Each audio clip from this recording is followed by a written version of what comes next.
Good day, everyone. For today's topic, network communications and protocols. For effective communication across a network, computers must be able to transmit their data completely and safely. To design and troubleshoot a network, it is important to understand how this communicate takes place. This chapter discusses the numerous prerequisite steps that enable network communications. Function of packets and network communications. Computer communications usually involve long messages.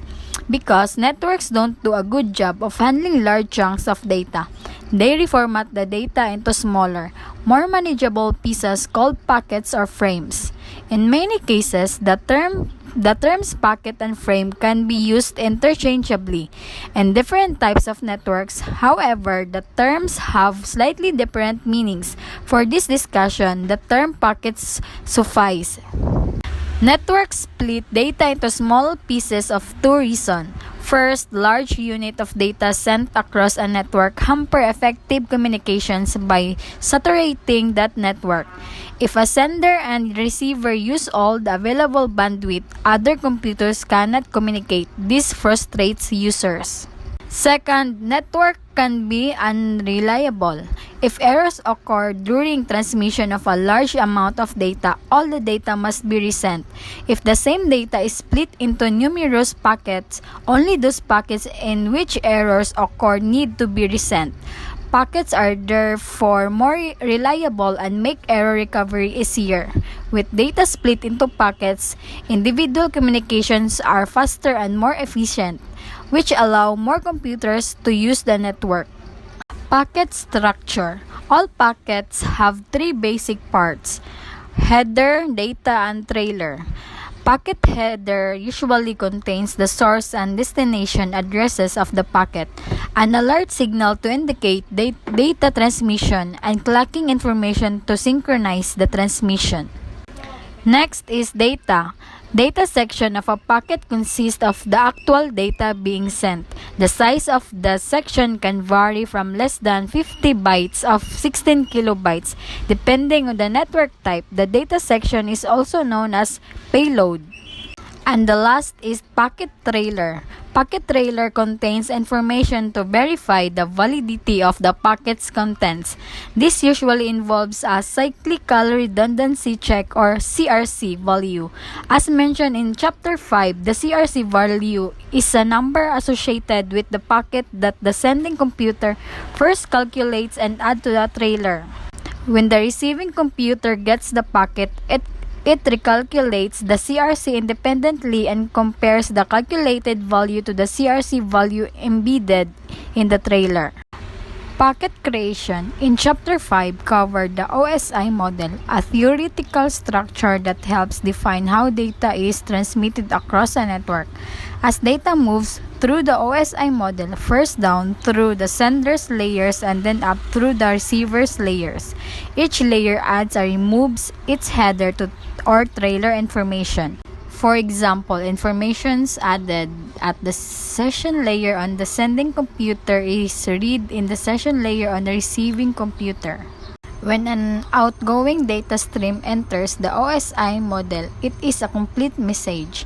The transport layer splits into segments. The protocol used by the two computers define that transport segment structure.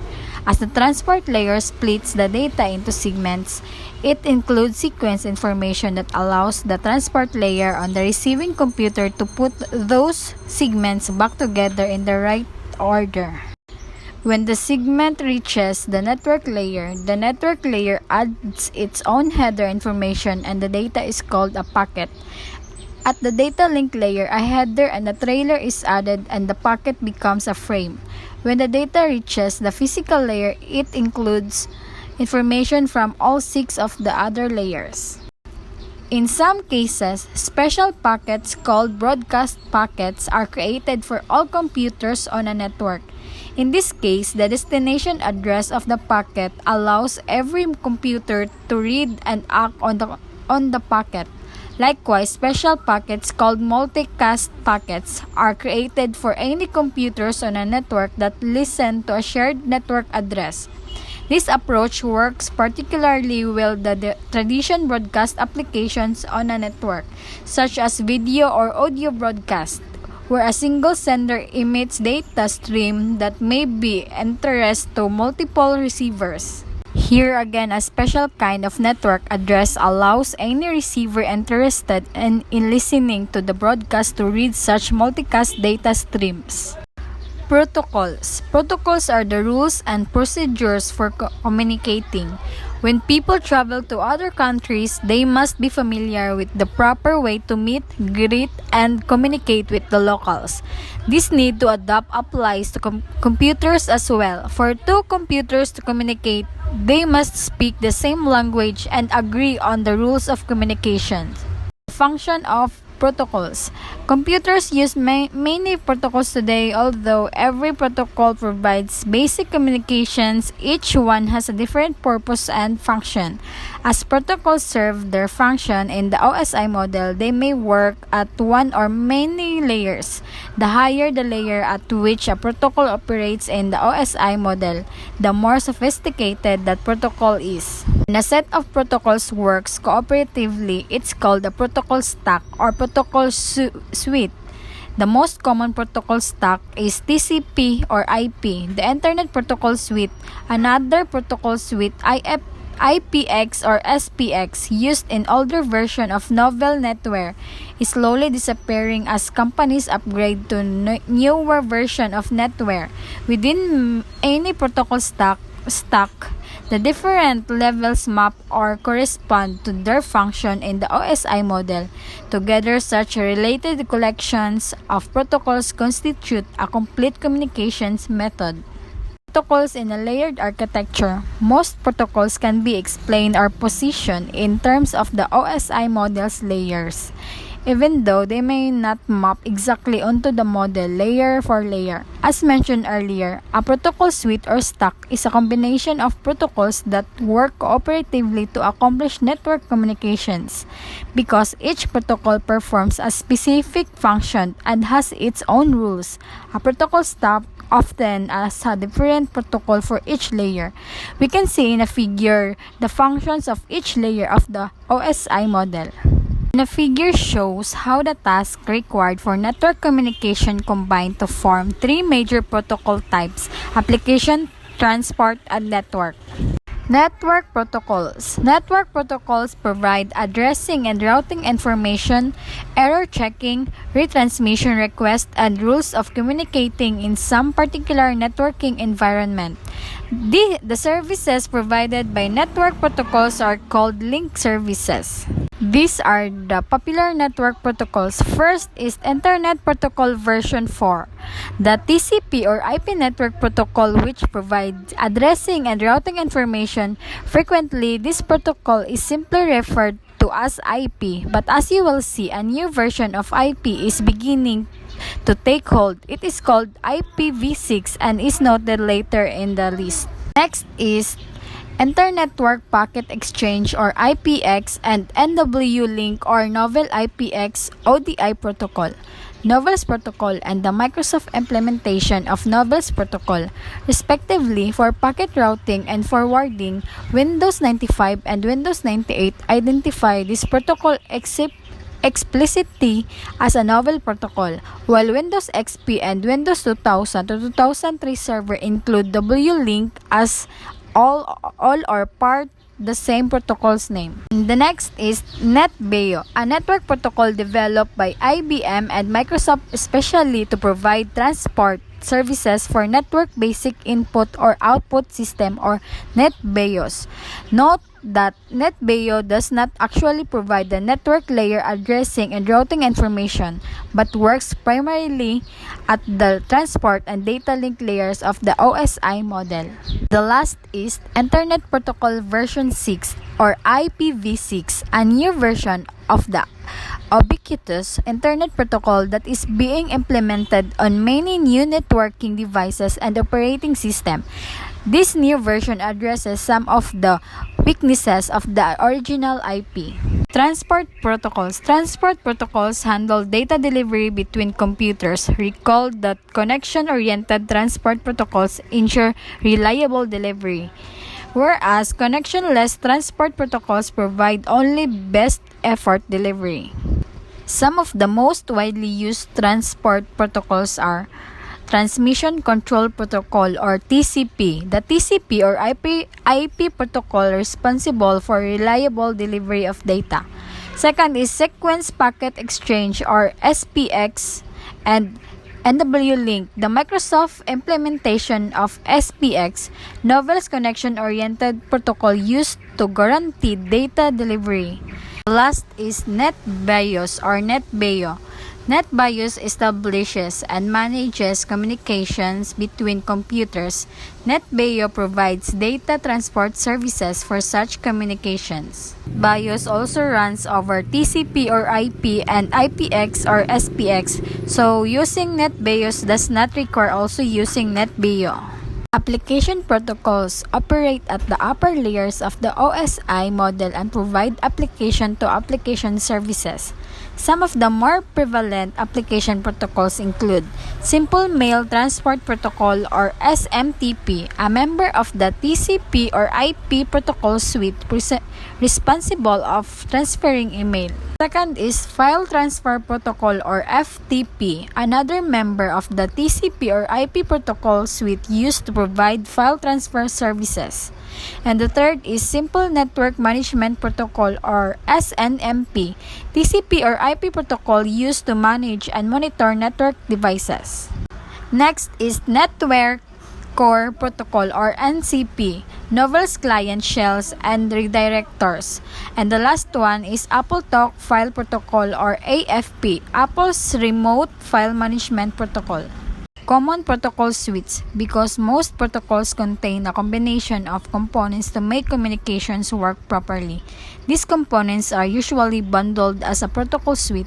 As noted earlier, a protocol suite is a combination of protocols that work cooperatively to accomplish network communications. Many protocols are available for communication, and each has its own strengths and weaknesses, which are discussed later in the section. Some protocols are used for computer-to-computer communications, whereas others connect local area networks or LANs over a wide area network or WAN. The most common of these protocols are TCP or IP, NW-Link or IPX or SPX, NetBIOS or NetBEO, AppleTalk, DLC, XNS, DECnet or X.25. Transmission Control Protocol or Internet Protocol, TCP or IP. The TCP or IP suite, sometimes called the Internet Protocol or IP, is the most commonly used protocol suite in the networking world. TCP or IP enables easy communication across platforms and provides the basis of the global internet. An operating system in which TCP or IP is not the default protocol, it is usually available as an option, although the TCP or IP suite predates the OSI model by nearly a decade. Its protocol and function are quite similar. We can see in the figure the TCP or IP's relationship to the OSI model. IP addressing. As you learned earlier, IP is responsible for addressing and routing in the TCP or IP environment. IP addresses are logical addresses which are 32 bytes or 4 bytes long. Part of the address assigned to a computer designates on which network the computer is located, whereas the remainder of the address represents the host ID for the computer. In a TCP or IP network, individual computers are referred to as hosts. A number of public and private companies around the world, known as IP address registries, cooperatively manage the total collection of valid IP addresses. This activity occurs under the control of IANA, the Internet Assigned Number Authority, a public non-profit agency responsible for Internet addressing and address management. Classless Interdomain Routing or CIDR. As mentioned earlier, addressing by class has been abandoned. To use all available addresses more efficiently, the Internet now uses a different addressing scheme called classless inter-domain routing or CIDR. Now, when an address is assigned, the network and host demarcation is not always made on octet boundaries, but rather may be made any specific number of bytes from the beginning of the address. For example, a Class C addresses network section is 24 bytes. Using CIDR, an address registry can assign an address whose network section is 26 bytes because this technique involves stealing bytes from the host portion of the address in order to create two or more network numbers. This technique is called subnetting. Subnetting provides fewer hosts on each network but utilizes more network overall. Subnet mask. As already mentioned, an IP address consists of two sections, one that defines on which network a computer is located, and one that defines the host ID for a computer. IP uses an address's subnet mask to determine which part of the address denotes the network portion and which part denotes the host. The subnet mask is also a 32-byte number and is always assigned to a host when the IP address is assigned. In a subnet mask, a binary 1 signifies that the corresponding byte in the IP address belongs to the network portion of the IP address, and a binary 0 in the subnet mask signifies that the corresponding byte in the IP address belongs to the host portion of the address. All devices on any single physical network, also called a network segment, must share the same network address and therefore must also use the same subnet mask.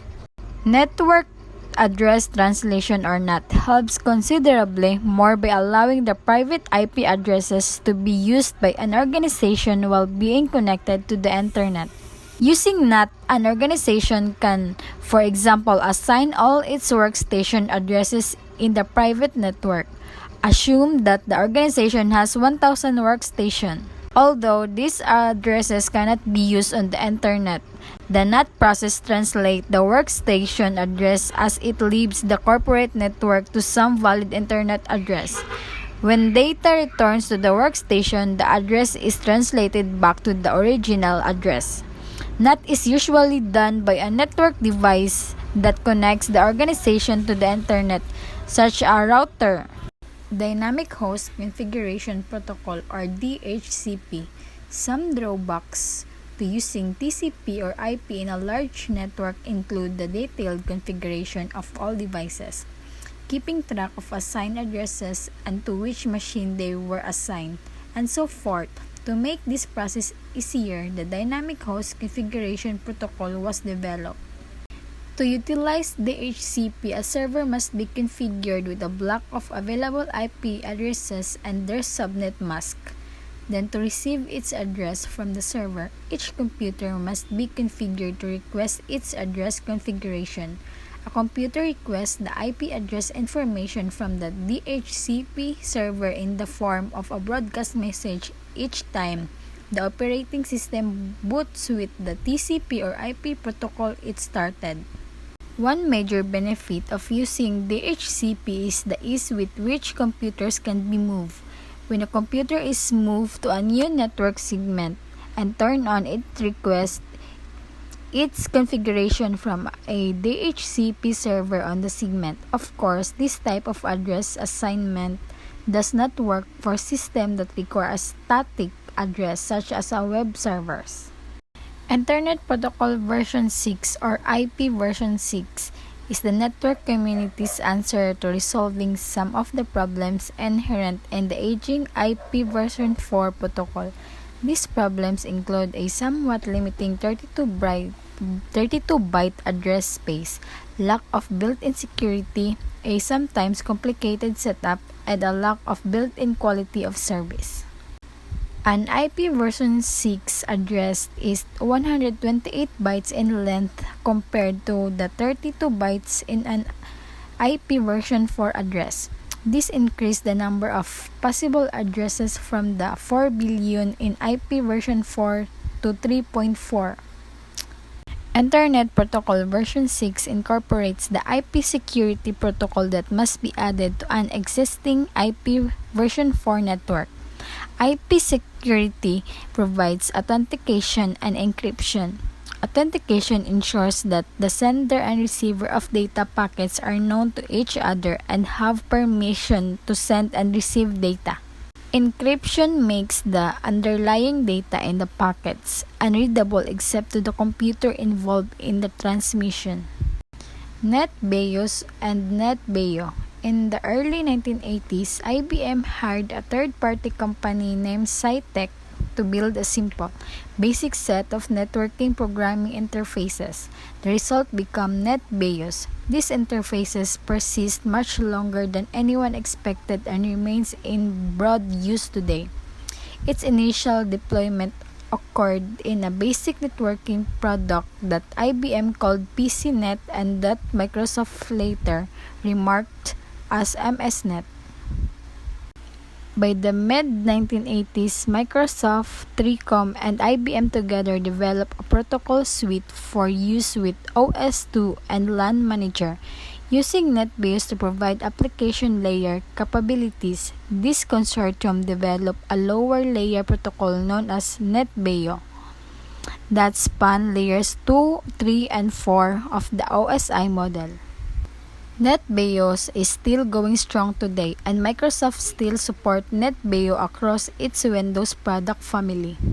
As shown in figure, the Microsoft Protocol Suite defines 4 components above the data link layer. Because of this, the Microsoft protocols can run on any network card or physical medium.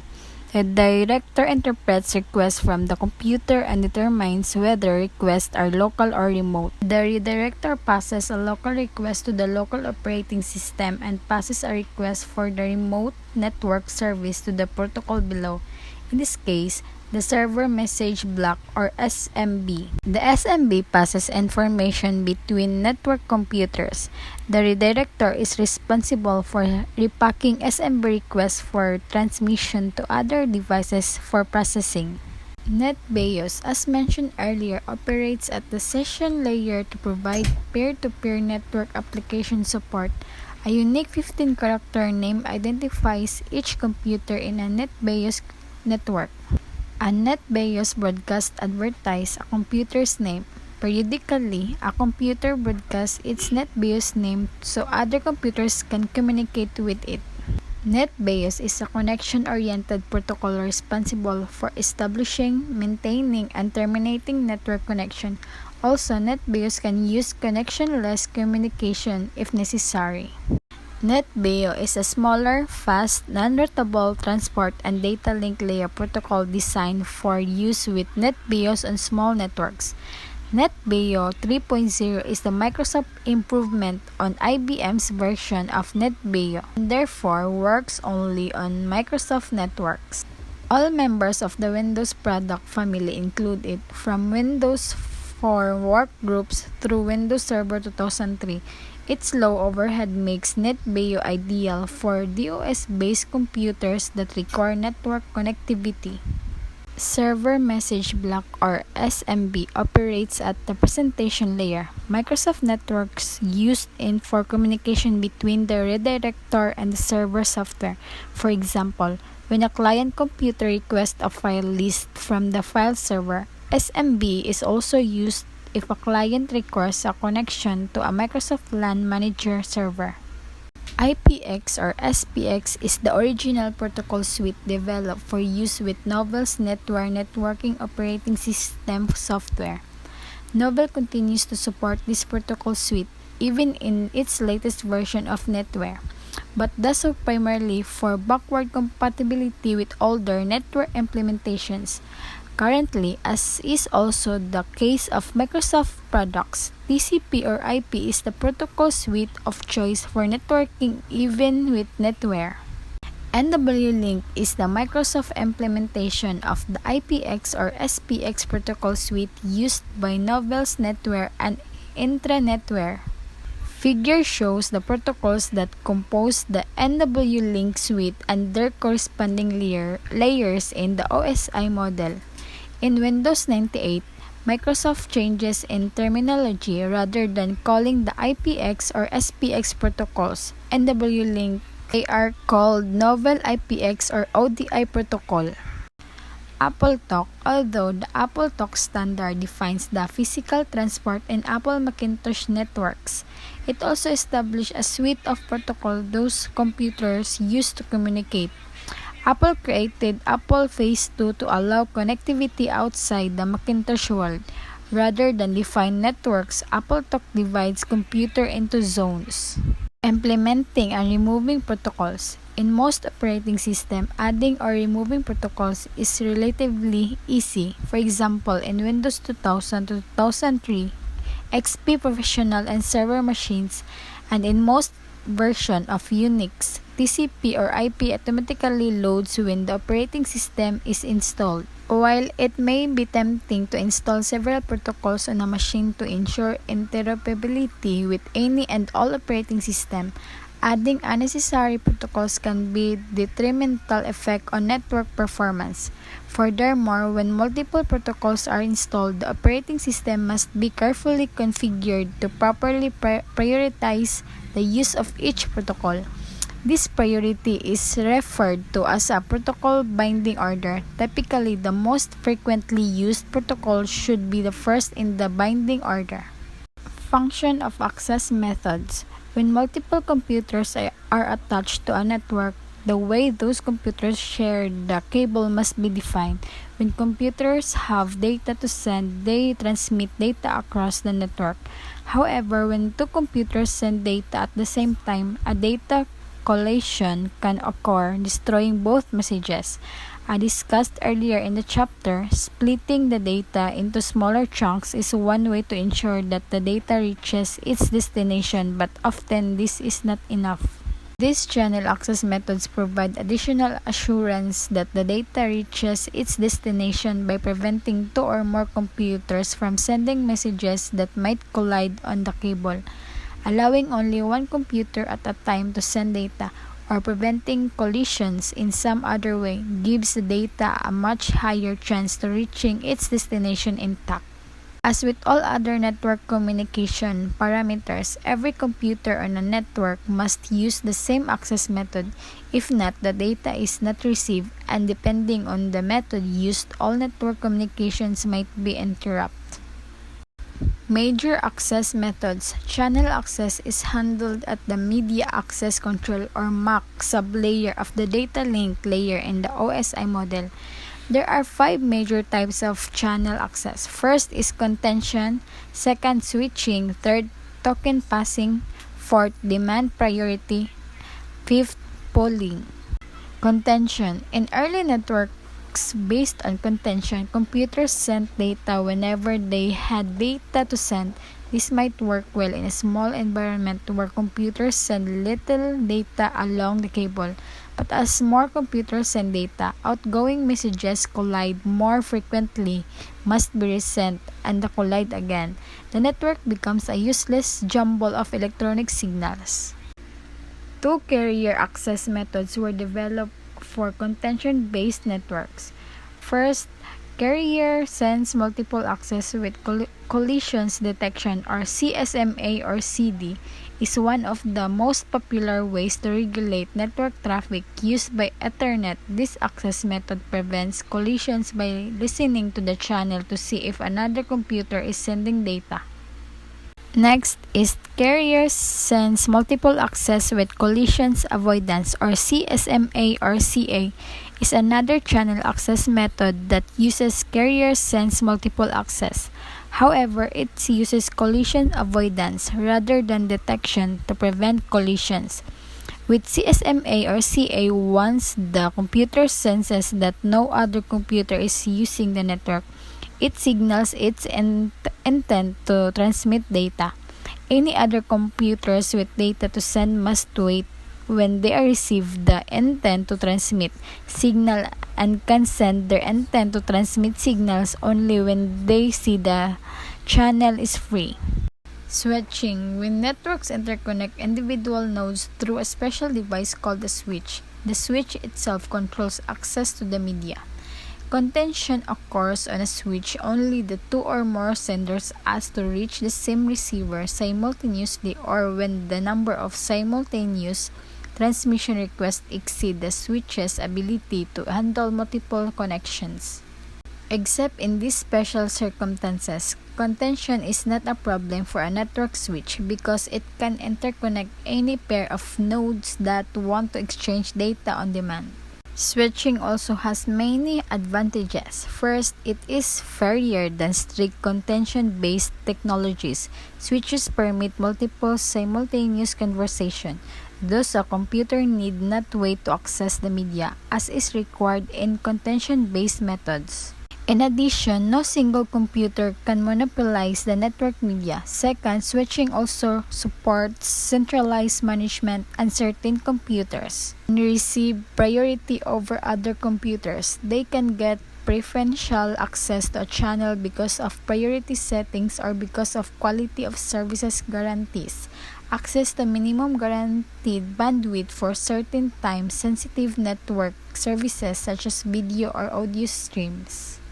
Token passing as a function of the ring topology. Using this channel access method, a special packet called the token passes sequentially from one computer to the next. Only the computer holding the token can send data. A computer can keep the token only the specific amount of time. If the computer with the token has no data to send, it passes the token to send the computer. These are the advantages and disadvantages of token passing. Prevent collisions, provides all computers equal access to media. Computer must wait for token to transmit even if no other computer wants to transmit. Complicated process requires more expensive equipment. Polling is one of the oldest ways to control access to the network. A central controller, often referred to as a primary device, asks each computer, the secondary device, on the network if it has data to send.